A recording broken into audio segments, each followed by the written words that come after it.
Look, if you missed the previous video, the previous episode, I won't blame you. It might be one of the more boring ones. Here on the Wednesday still, at block 2 still, Mukoso has been clearing up here for a second drip line or an additional drip line that we can put one here to grow some more living fence maybe, or just a bunch of blackberries or something here along the fence. The duck pond had a proper clean, but it feels like the past 20 videos we've had trouble with the chickens, so they jump on their roof and then jump out. So with these pieces of plastic netting, of course I will make a plan for us, and that should hopefully keep the chickens in.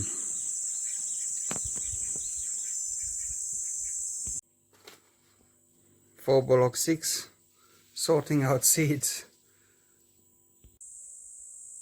Of course also tilled these rows at block 6 which we want to plant. It helps with the drip line water not running everywhere. So I think tomorrow morning is the big morning. We're gonna sow here, rake it and lay the drip lines. We might be having proper rain on the way. It's quite rough winds and the horizon is quite dark.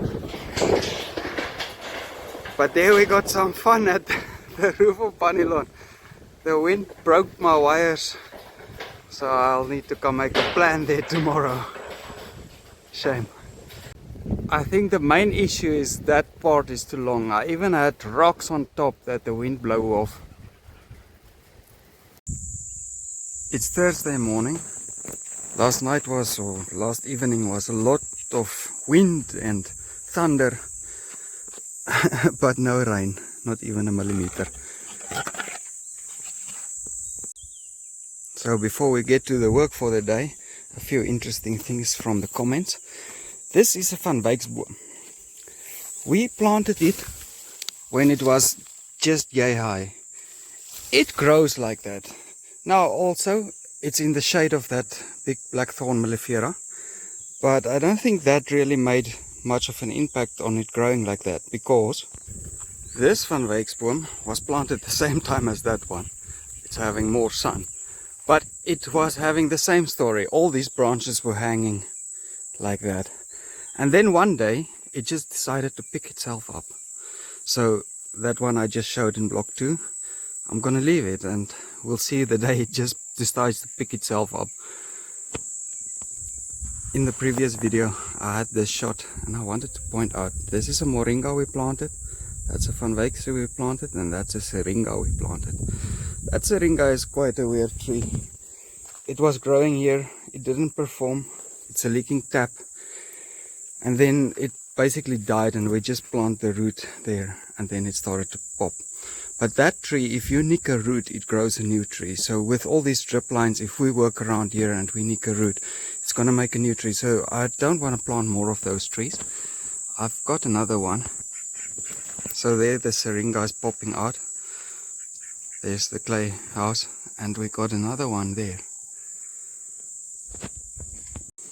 And having a closer look at this milifeira I showed in the previous video, definitely need to come trim it a bit higher that the canopy can lift. This apple tree, I don't prune it much so that it can just put on biomass and grow a bit bigger. But this apple tree was planted here with intent, so I don't want to move it. I planted it here in the shade of that tree.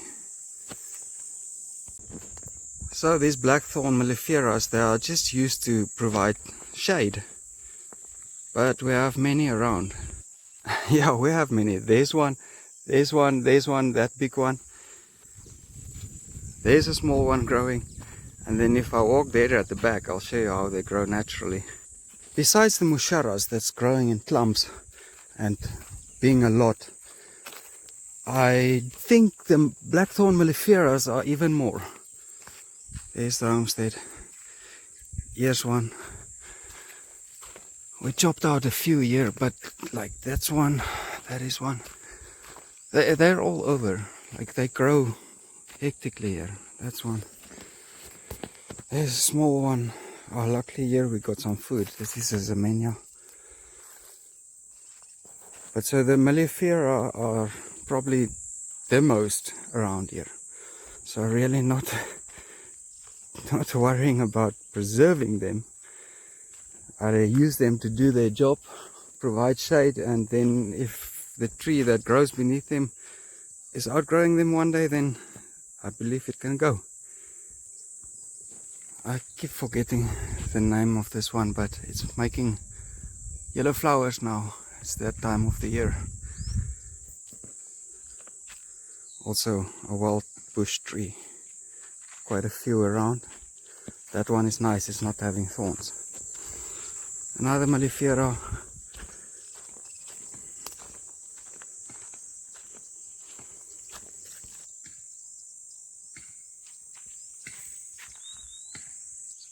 The natural berries are also blooming and making berries now. It's a kind of jackal berry.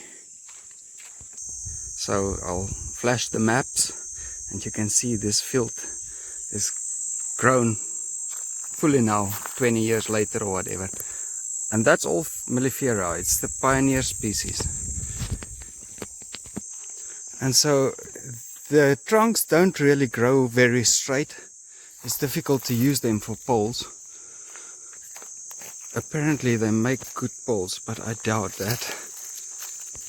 But they are good animal feed, especially these seeds of theirs. And I know people grind it up and make pellets from it for the wildlife and the cows and stuff. All of those things are milifeiras, blackthorns there too. So there's really many on the homestead. Here we got a bigger one that's being trimmed in action. I've never really seen that their cores are solid. So I don't think they would make good poles. Anybody ever use them for poles? Let me know. So since it's summer now and that tree needs some sunlight to start growing, I think it's time to trim this one a bit higher up. Hi Steve, this is what the electrician's tape does that we got.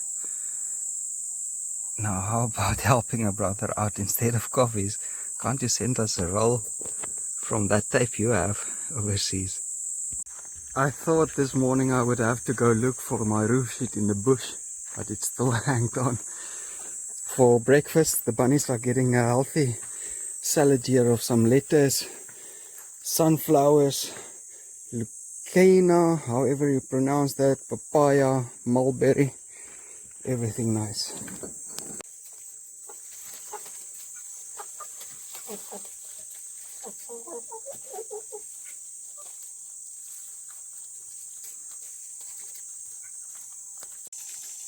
I haven't had these sprinklers open in a while. I reckon here's about feed for a day for a cow. Maybe in 2 weeks time I'll try to make arrangements again. With the rain, Mukoso has been making a plan here for a kitchen, I see. Ah, quite nice. Feels a bit cozy. If all of this could only be clay, eh? Then we don't need a tent here. Mukoso also upgraded here the fencing around these gardens of Florentia. And some things are growing. Mint, marigold, cowpeas. The almond at block 1, standing in full sun, is persisting on. I think planted in 2021. Finally I get to walk past an example where I don't think these milifeiras will make good poles. For the most part it's just white wood that's very soft. And the core is never really big. You need quite a big tree if you want a proper core. Back at block 2, if I cut off that milifeira, there's one, there's a bunch. That's milifeira. That, you know, there's a lot. So I'm sure chopping it down isn't too much of a horror. Plus that will not be soon, because we got a avocado growing there. We got that natural tree replacing it, and there's a nectarine that will need sun in a few years.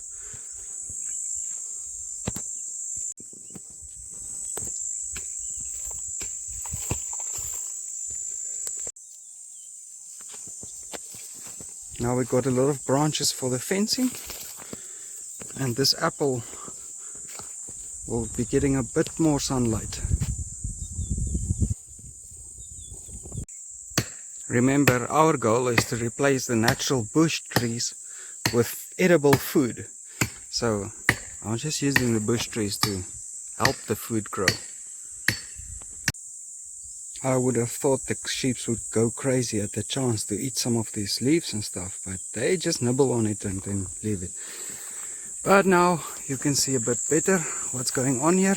We got the dead tea tree that's got to be replaced. Always a mission to get the chopped branches out there because this tree grows so much into each other. Some permaculture around there.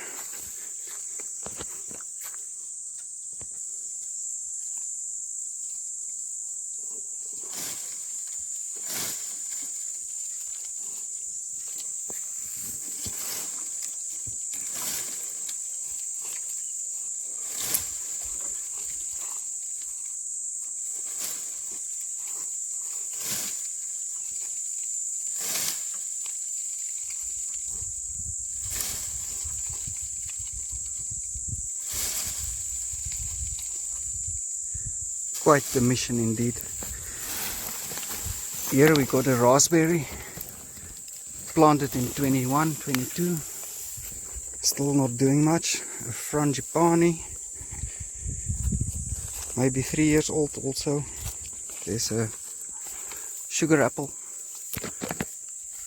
Cherimoya. And here's another black thorn growing again.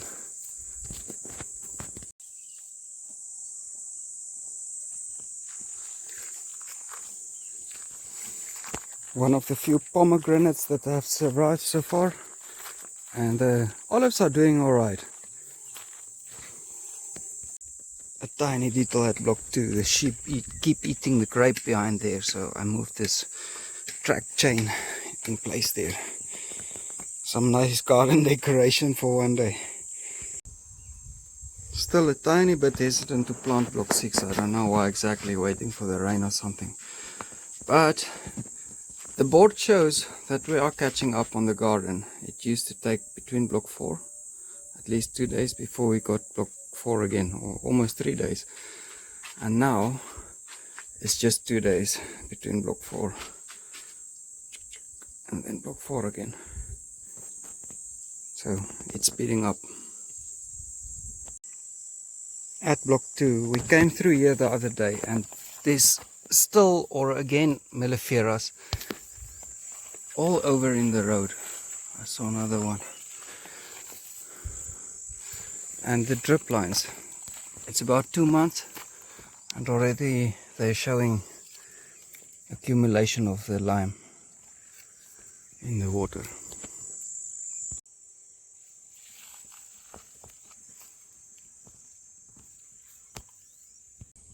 It's turning out to be an odd job day. I see tomorrow is the 201st day of the Juice Media calendar. Yesterday's video, the previous video, was the 201st video on this channel. So I think it's fitting for the Food Forest Friday. We're gonna leave block 6 and or plant and automate there. Today, odd job day. Odd job.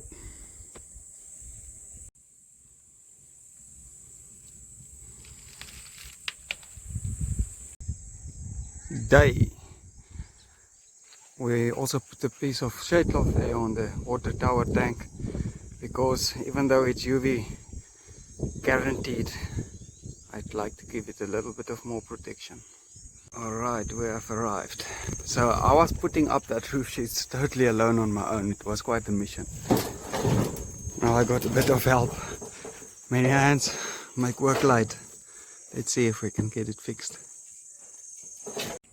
Not much to show, but I think we're gonna put a wire around the whole thing and just keep it all together with a wire, a few wires around it.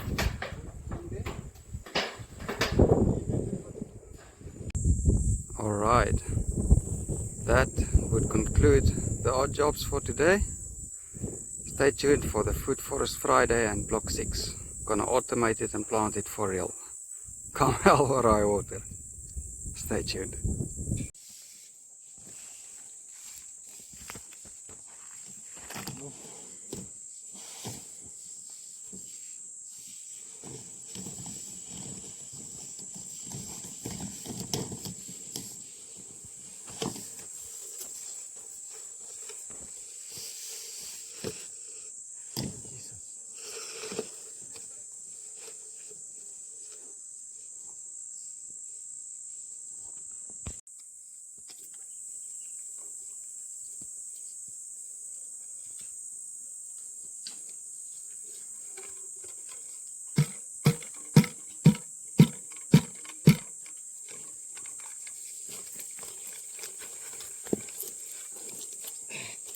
This is